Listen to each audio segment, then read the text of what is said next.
Where I started playing handball in high school and my freshman year at Manhattan Vocational Tech. Um, what intrigued me with the game was I started seeing them play in a little gym with pretty much a dead orange ball, and everybody would kind of kill it. So I said I thought it was fascinating, and I said I just want to hit the ball just as hard as some of these guys was. So that's what got me into handball. And once I started playing, I started learning the game out in Queens, in a place called O'Connell Park in Queens, where a lot of people, this is where I learned my style of swing. Everything was killers. In order to get on the court, you had to kill the ball from the long line. And even the girls and the guys, everybody had pretty much that same similar style swing.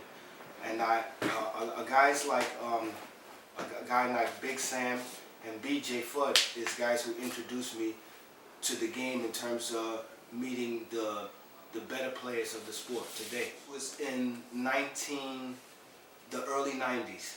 I don't know the exact year, but it was the early 90s. I would say around 91, 92. Yeah, 91, 92, I started to meet guys like Emmett and stuff like that. When I came to the Bronx, BJ used to throw tournaments at 161st Street, and the best players used to come out there. Angel Marquez, Flip, who's no longer here, a lot of other top players, Emmett, also Paulie, Eddie and Richie, Eddie Golden. A lot of players used to come, and we used to throw big tournaments. And then also I used to travel and play with BJ as a teammate, and he kind of took me on this wing and helped me get accustomed to the different styles and plays, because he had a tremendous singles game himself. Very strong player, and he was the #1 singles player at that time. And this is what kind of got me into handball, because there was a guy who used to promote the game. His name was Dave Andres. He used to throw a lot of tournaments, and these were like pyramid tournaments, where you could challenge players for their spots, or you were playing his tournaments, and you would be able to get in his pyramid depending on how you did in those tournaments, which were top 16 ranking or top 15th ranking. And what I could do is go challenge anybody on the pyramid after the tournament was over and challenge them for their #1 spot, which I did with BJ before a tournament. And that was one time I was able to capture the #1 spot. And that was a big moment for me, because these guys was not easy to beat. So you had to bring your game back in the days. There was no ABCs like now. Everything was open.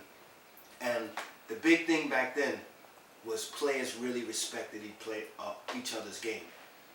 There was no too many egos. You still have your fighting and arguing, a little bit of gambling here and there, but there was so much respect for the better players back then that you really had to come with your game. Today we have the respect, but still there's not that much respect, because what happens now is you have a lot of players, but you don't have a lot of teachers of the game. Everybody's really still into playing hard and gambling, what have you, but who's really teaching the younger players the sport, or at least trying to help the players better themselves. Now, and also we need a better organization in terms of getting promoters to come together to help this sport grow. Because right now we have the opportunity to make this sport grow bigger than what it's ever done before. But if we put our egos and differences aside and just say, let's do what's right for the game, everybody from all ages could benefit. And it has to start from schools. Schools is the #1 thing, because if we could promote handball through the schools, that can create scholarships, and it could also set up foundations for kids when they come through the school system, they can go to college and use those scholarships to play handball, and next thing you know, that can lead to bigger things. But once we start getting handball in that kind of system, and then we can get it more on a much more professional level. It was nobody really that came and said, Roland, this is how you swing, or anything like that. I learned from watching a lot of people. There was nobody that really took me under the wing, but I learned from playing singles. I learned this game from playing a lot of strong single players, where, I kid you not, when I learned this shot, I learned that shot on a mistake. A guy served me off the court, Big Sam, had a big crazy angle serve. I tripped and killed it and rolled it. And ever since then I rolled with that shot. And I consider myself, I have a unique style from for a lefty. Not too many people you'll see swing the way I do or what have you, or play my style of game. I got one thing that I knew I always tried to master, and that was pretty much try to kill the ball. I wasn't so much of a volley person. I've always been a singles person first. And I learned this game truly just from playing a lot of different styles and playing all over. Mainly in Queens, then coming into the Bronx, and then going out in tournaments in Long Island and Manhattan. As you may even know, if some people may have old footage, I used to team up with Angel Marquez and play against a lot of great double teams and stuff like that back in the days. So I did have my opportunities to play with some of these legends, but also I would like to have that opportunity to play with a lot of these stronger players today too. And that's something that, one thing about me even back in the days, I would play with anybody. I played Joe Dorsey many years ago. That was one of my highlights of my careers, even though I didn't win the match. But I did something to him that I don't think he understood. It was almost like he didn't know who I was. So I kid you not, it was the first court in Coney Island. I was getting ready to play Joe Dorsey. I had beat Irvin the other day because he was treated as a god. And I had Joe Dorsey 7-zip. I made this guy get out of his shoes and shorts. And his long pants. He had to take a half-hour timeout to get ready for me. And this was the first time I saw this guy use this type of serve on me. He would bring the ball down the line, and then he would angle it. And I didn't know whether to call a screen or not. Some things I still didn't know about rules of things that I can get away with, but the guy has a tremendous game. I've always had a lot of respect for him, even though he may come across as a guy that's arrogant, but he had every right to be, because his game was already so much proven, and he was this national champion and everything. And I've never seen a guy play so well with both hands, killing the ball either hand, from the long line or just his placement, and just the way he played the game, I thought was amazing. I guess when guys get so good, it's like that chip on your shoulder. It's arrogance. It's almost like confidence. Even when you play, you have to have that, some sort of edge. You can't go into a game thinking, oh, I don't know if I could beat this guy. You have to go in there with that attitude, like I can beat this guy, and I'm going to do whatever it takes to beat this guy. And sometimes, I should say arrogance, because the way he came off, it's like he knew he was already better than everybody. So it was something that was given to him. That he earned, pretty much. He was just that good. Just as well as Angel Marquez, he carried that same swagger. Yeah.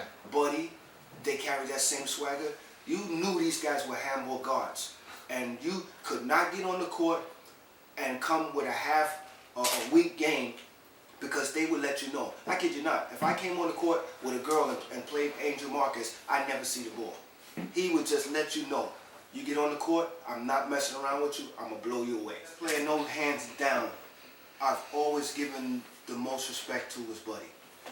Why I say Buddy? Because certain things that he was able to do in the game effortlessly. A lot of these guys had to put a lot behind what they did, but Buddy was a master at not only just a way on, he found all kinds of ways to win a game, a match, what have you, but his wrist shots was second to none. The way he would whip the ball with his left and his right, I didn't understand how he had that ability, and people don't know about Buddy.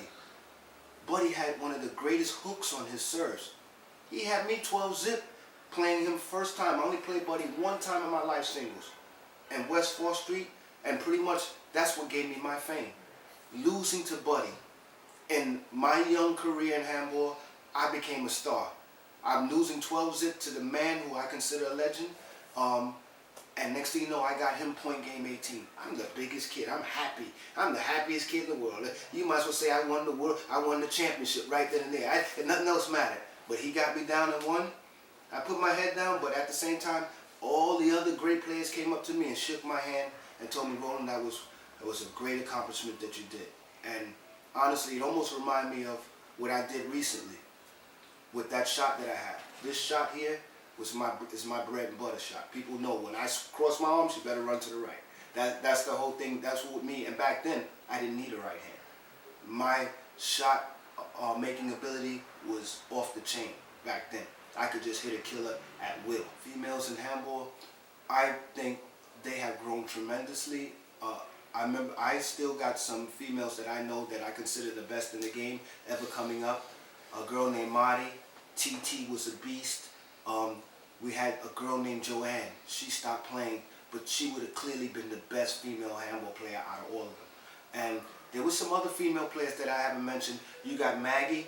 She was a beast back in the days. We all are, I could say, a shadow of ourselves, of what we used to be. But we were even more dangerous back then. Nowadays we can hold our own. Today, now we can hold our own, and we win games today off of our experience. Not because we're quick or anything, but we're winning it basically off our experience. But the girls today have gotten stronger. Most girls now, even all players, are using both hands. There's no more weak hands now. Everybody's working on their opposite and what have you, and that's the difference now. But what I would like to see is more women come out and support all those other players back then. BJ had one of the greatest whip shots that you would see. I mean, I swing like this, he swings the opposite way. He had the opposite game style of my swing, and his left hand, he used to have a crazy whip. BJ used to kill the ball. It was serve kill with BJ. That's how it was. BJ had a tremendous game, and he was well respected. That's why when he threw a tournament, people came out. Everybody supported his tournament. And think about it. First prize was only $200, $300 back then. Now B players, we paying B players $1,000, $1,500, almost $2,000 to win a tournament. There was no such thing back then. We would get 60 teams with a first prize of $300. Let's see right now, okay, times have changed. The price of tournaments have gone up or what have you. The economy's not doing great, so not everybody can afford to pay $30, $40, $50 to enter tournaments.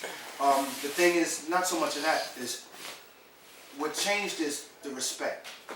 Players need promoters that they can respect, that they feel that they want guaranteed prizes. They don't want to go in a tournament and say, oh, only 8 teams showed up, so we can only pay you this amount of money. If we're going to do things right, it has to be where everything is guaranteed. When I say a tournament, I want to feel like I'm in a tournament. I want shirts, I want trophies, we want money or what have you. But me, I don't care so much about the money. I care more about trophies. I love trophies, as you can see, because there's always something to remember behind a trophy. Money, we all make money, we spend the money. What do you got after the money spent? I won a lot of tournaments where it was just money, but do I got anything to show for it? No. I can't say, oh, I won $500 here from that day, because there's nothing to show for it. But every one of these trophies here, I have a memory behind. There's somebody that I had to take out to win it. And that's the big, and that's what's missing with some of these players, where they have to get back to respecting the hardware. Not just so much of getting paid, but it's about respecting your accomplishments and something to show for it. So you think lowering the entrance fees would make people come back out? I honestly feel that we should make better trophies, lower the entry fees, and lower the prize amount for the B players. That prize amount has to drop. It has to drop to where it significantly drops to about $500 the most. I mean, unless you want to make $1,000, that's fine, but B players are being paid too much, and the A players and the open players are not getting the respect that they should be getting. Do you feel that? What do you think about all the different divisions? I think all the different divisions. I believe this too. I don't believe in there should be no C division. It should be only amateurs and professionals. Right. Let's just cut the chase, because right now there's too many ringers and too many different promoters who are allowing guys that are actually B players in C tournaments, and it's not fair to guys who are really true amateurs of the sport. You've been playing this game for 10 years and you're telling me you're still a B? No. And then you're betting $100 in side games and stuff like that, or on your matches, and you're winning and you're still a B? No. These guys got to man up. Either you're an amateur. When I say amateur, you're pretty much a beginner. Not once you start hitting the ball and you understand angles and stuff like that, and you can bet money out your pocket like that, you're somewhat of a professional. I say once you put in a good 5 years in this game, and you're playing the game and you can hit the ball pretty good, what have you, 2 good hands, you understand the game, you have to consider yourself a professional. Or say once you reach a certain age, it has to be, we have to get a set of rules where everybody can respect. Like a good example, let's make an age limit. Once you're 21 and over, you have to go into professional rankings. There's no amateurs. Amateurs should be from within your teens, from 13 13 to say 19, you could still be an amateur. But once you reach 20, 21, you have to be looked at as a professional handball player. And it shouldn't matter about what you won. The only reason why guys ain't winning because they're not training. They have to work on their game. When I came up, I practiced almost every day. All I think about handball. All I did was practice on killing the ball. It was just me and the wall. I would study the wall, I would study the line, I would shoot corners. And back then I didn't have a right hand, but I mastered my left hand so much that today's players got so good, they forced me to learn how to use my right. It doesn't work. It's where the players are kind of mad with. When you got a guy that's not working and he's playing handball 24/7, he has an advantage over everybody because he's spending more time on the court. You've got to give players respect that are full-time jobs, holding down families or what have you, taking care of responsibilities, and come out and still do well in tournaments. That says a lot. That carries a lot. Not to disrespect the player that's out there. That's what the perception is. Oh, because the guy doesn't work, he got all the time to work on his game. And there's some truth to that. But still, you just got to find a way to make time if you want to compete with this guy. Because you know he's working on his game every day. That doesn't mean you can't come home and work out, do push-ups, keep yourself in shape. So when you're ready to get out there, the only difference that he has over you, his timing is going to be a lot better than yours. But if you get a little time and you work on it, you may still be able to beat these guys. Look at me, example. I got a ton of responsibilities. I'm a lot older, and I still come out in these tournaments, and I still do pretty well in these tournaments, and I don't play as much. But what I rely on basically now is my experience, and that's what's pulling me through.